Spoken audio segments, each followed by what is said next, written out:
Good morning, everyone at Messiah. Those of you who are members or friends or neighbors, no matter where you're at, if you're in Auburn, Washington, or somewhere in the Puget Sound, or maybe somewhere across the globe, I want to welcome you to our Thursday morning daily devotion that is taken from the daily lectionary. And I have chosen this morning a reading from Matthew, the 9th chapter.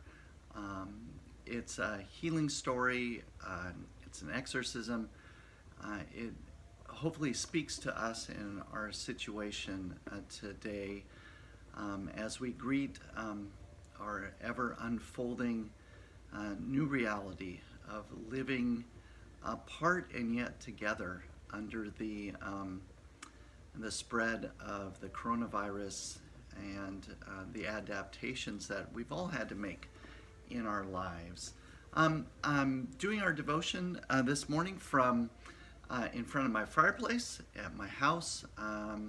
Governor Inslee's Stay Home and Stay Healthy order means that all of your Messiah staff is working from home, but we are working with all the members and friends of Messiah in new ways and ways that seem to be really productive and bringing a lot of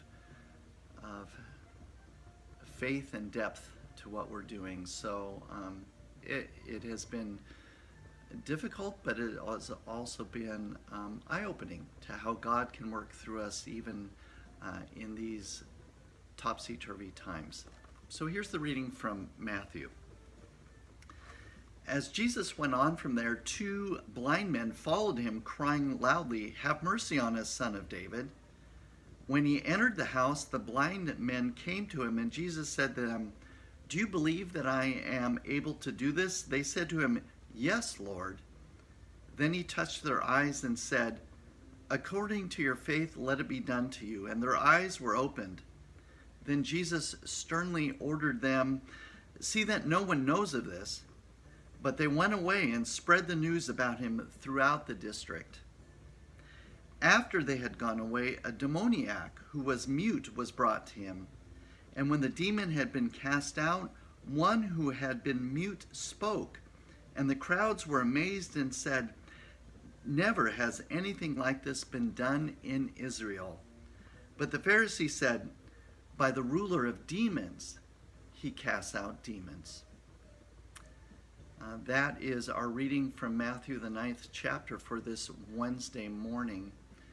I've been asking myself today, as I've been thinking about this scripture reading from Matthew, really, what does it mean to be healed? What does it mean to be released from something that possesses us? What does it mean to be healed in the midst of a pandemic? When we fear for our family and friends and even ourselves? What does it mean to be healed when so many people are losing their jobs? When those who are homeless are unable in many circumstances to be sheltered or to receive food, to receive meals in ways that they had been just last week. What does it mean to be healed when children who are used to a certain rhythm of being in school, of interacting with their schoolmates and their teachers, are all of a sudden thrust into totally new rhythms and routines? What does it mean when certain kids who are at home and maybe due to their circumstances don't have access to the internet or the same learning opportunities that some of their other classmates do?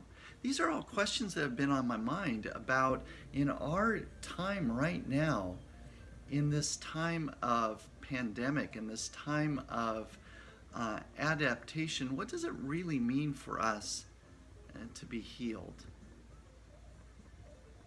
I'm not sure I know the answer to that really big question, but I do know that somehow in the midst of all this, the one we follow, uh, Jesus, the one who has gathered us together in a community around him in our baptisms, he continues to call us as his people to receive healings within ourselves and then to be blessed to share those healings with the community around us.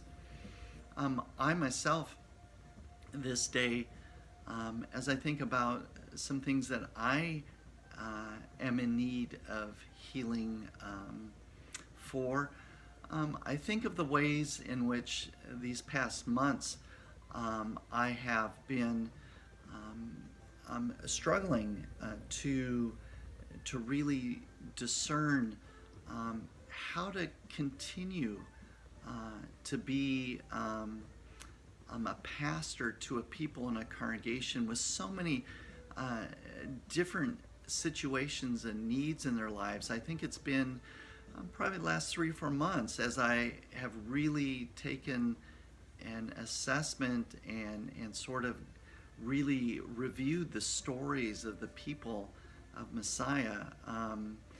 What does it mean to be pastor for these people? And if I'm in need of healing, it's maybe from some of that self-doubt or some of that maybe my own Messiah complex that I can do everything for everybody instead of saying, Lord, lead me to be faithful and lead me to be your presence in the midst of the community in ways that people can find you and not make it about me. I think that's really been a healing that I've been looking for over these past couple months. And now here, as we're in this situation, I think I've found some of that healing. I found a deeper sense. I think Jesus has somehow touched my heart or my mind and said, look, it's not about you. Be my servant and be who I call you to be among the people of Messiah and the neighbors around and even for those maybe around the globe somewhere. Through you, I can do many things, I think, is the healing Jesus is bringing to me. The flip side of it is what are the chains that hold me? What are the shackles that prevent me from leaning into this new calling that Jesus has provided? I think about pride. I think about trying to puff myself up and make myself at the center of things is probably something that Jesus is unshackling me from. What is it in your life? I'm wondering, in this time of topsy-turviness, of pandemic, is there something that Jesus is working to heal you from? Is there something that you are being unshackled and freed from? I don't know what it is for you. I'd invite you to maybe share that if you feel comfortable doing that. My contact information is on our website. I'd love to hear from you. But as we move forward, I think it is important that we as a people recognize that this is an opportune time, that in the midst of the topsy-turviness, of the upset, maybe the proddings and voice and sense of healing and the gift of freedom that Jesus has to bring to us, maybe it will speak to us more loudly or in new and different ways, and maybe we can hear in ways that we hadn't heard before. Whatever it is, for you, for me, for our community, our neighbors, our friends, my prayer this morning as we begin a new day, this Wednesday morning, is that Jesus continue to speak to us and through the gift and power of the Spirit affect in us some wonderful and profound transformations. Take that with you today. Enjoy the day, no matter where you are, what it will bring. Be at peace because the Lord is at peace with you. God bless you.